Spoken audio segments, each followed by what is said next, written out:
পৃষ্ঠা ৩৭। নির্দেশিকা। আধ্যাত্ম জগতের অভিনব বিপ্লবী শ্রীরামকৃষ্ণের মানুষের মনে, সমাজে, দেশে বিভিন্ন ক্ষেত্রে নীরবে পরিবর্তনের বীজ বপন করে গেছেন। মানুষের কল্যাণকারী এই পরিবর্তনের উদ্দেশ্যেই যে তার জগতে আসা, তিনি যে বারবার জীবকল্যাণের বীজ বপন করে গেছেন, এখন এই অনন্য সাধারণ চিত্রগুলি স্মরণ করা যাক। সেই অনন্য সাধারণ চিত্রগুলি স্মরণ করা যাক। আধ্যাত্ম সাধনার পথে নির্বিকল্প সমাধি লাভ সাধকের বড় কাঙ্ক্ষিত। সাধারণত নিজের শিষ্য নির্বিকল্প সমাধিতে মগ্ন হলে গুরুর আনন্দের আর সীমা থাকে না।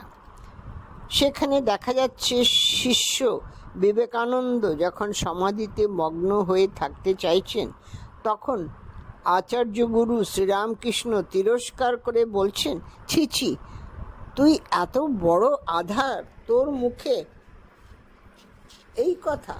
আমি ভেবেছিলাম কোথায় তুই একটা বিশাল বট গাছের মতো হবি, তোর ছায়ায় হাজার হাজার লোক আশ্রয় পাবে। তা না হয়ে তুই কিনা শুধু নিজেরা মুক্তি চাস। এ তো অতি তুচ্ছহীন কথা। না রে, এত ছোট নজর করিসনি। ইনভার্টেড কমার ভেতরে কথাটা অভূতপূর্ব ঘটনা।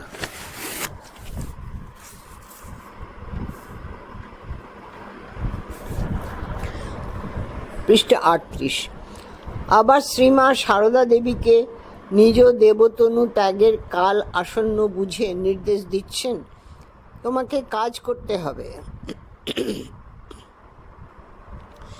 এও এক ব্যতিক্রমী ঘটনা।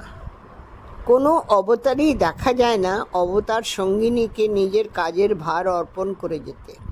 পোকার মতো কিলবিল করা কলকাতার মানুষগুলোর প্রতি কাতর হয়ে অনুরোধ করছেন, তাদের একটু দেখো। জগতে দেহ ধারণ করে মানুষের অন্তর্নিহিত চৈতন্য জাগানোর জন্য প্রাণপাত করেছেন শ্রীরামকৃষ্ণ।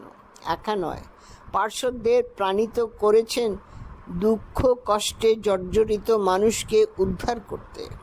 শুধু তাই নয়, যুগাবতার এবার অবতীর্ণ হয়েছেন মেয়েদের উন্নতির জন্য। তাই এই বিষয়ে নানা চিন্তাভাবনা তার হৃদয়কে আন্দোলিত করেছিল। পরবর্তীকালে স্থূল দেহ ত্যাগ করেও দিব্যভাবে অনুপ্রেরণা দিয়েছেন মানুষের অন্তরে। এমনই এক ঘটনা। শ্রীমা তখন উদ্বোধনে বাস করছেন। তার সামনে গোলাপ মা প্রমুখের কথোপকথন থেকে এই বিশ্বাস হয় যে ঠাকুর শ্রীরামকৃষ্ণই সুধীরাকে মানুষের জন্য কাজ করতে প্রেরণা দিয়েছিলেন। এ বিষয়ে মায়ের দৃঢ় বিশ্বাসও ব্যক্ত হয়েছিল এই কথোপকথনে। উদ্বোধনে একদিন মাকে একজন জিজ্ঞাসা করলেন, মেয়েদের কি হবে? এদেরকে নিবেদিতাতেই শেষ হয়ে গেল? এদেরকে নিবেদিতাতেই শেষ হয়ে গেল? তা কেন হবে মা? তারাও মুক্ত হবে। ঠাকুর কি শুধু পুরুষদের জন্য এসেছেন? মেয়েদের জন্য এসেছেন। তারা কেউ কেউ মুক্ত হবার জন্য এসেছে, পরে আরও অনেকে আসবে। কারুকে কারুকে তার কাজের জন্য নিয়ে এসেছেন। গোলাপ মা বললেন, শরতের কাছে শুনো। সুধীরা একদিন স্বপ্নে দেখলে ঠাকুর এক ঘরে সভা করে বসে আছেন, নানা লোকজন, স্ত্রী পুরুষ। সুধীরাকে বললেন, আমার একটু কাজ করে আসবি? সে স্বীকৃত হলো। তখন বললেন, ওই দরজা দিয়ে যা। সে বললে, দরজা খুলেই দেখি এই সংসার। মা আবার বলতে লাগলেন, কেউ কেউ জীবের দুঃখে কাতর হয়ে এসেছে, দেখো কেমন ত্যাগী। তাঁর কৃপায় মুক্ত হলে জীব নির্মল আকাশে পাখির মতো আনন্দে তার মহিমা গান করে বেড়ায়। কথাটা ইনভার্টেড কমার ভেতরে। এই স্বপ্নের বৃত্তান্ত শুনে মনে হয় ঠাকুর তার আদরের নরেনের স্বপ্নকে বাস্তবে পরিণত করতে মেয়েদের মঠ প্রতিষ্ঠার জন্য অন্তরাল থেকে কতই না প্রেরণা দিয়েছেন। স্বপ্নটি সুধীরার জীবনের নিশানা পরিষ্কার করে দিয়েছিল। বর্তমানে তা পৃষ্ঠা 39 শেষ হলো, এবারে 40 এলাম। কট্টর বাস্তববাদী মানুষের হয়তো বিশ্বাস না হতে পারে এই রকম স্বপ্নের বাস্তবতা, কিন্তু চেতনার কোনো স্তর থেকে এ ধরনের নির্দেশ আসে তা আজও ঠিক কোন স্তর থেকে এ ধরনের নির্দেশ আসে তা আজও ঠিক সুস্পষ্ট নয়।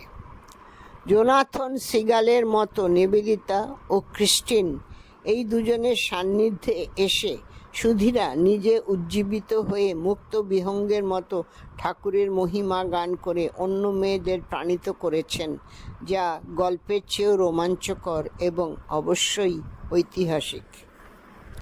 পৃষ্ঠা 40 শেষ হলো, কিছুটা লেখা আছে, বাকিটা ব্ল্যাঙ্ক। এরপরে 41-এ আবার অনেক সিগাল উড়ছে, পাখি, এই ছবিটা দেওয়া আছে।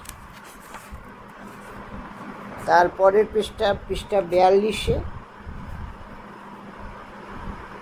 মনে হয় সুধীরা আর তার সঙ্গে আরও অন্য দুজন মেয়ে। পৃষ্ঠা 42, 41, 42 এই ছবি আছে। তারপরে 43 থেকে রয়েছে নিবেদিতা বিদ্যালয়ে সুধীরা। এটা পরের ফাইলে পড়বো, এই ফাইলটি এখানেই শেষ করলাম।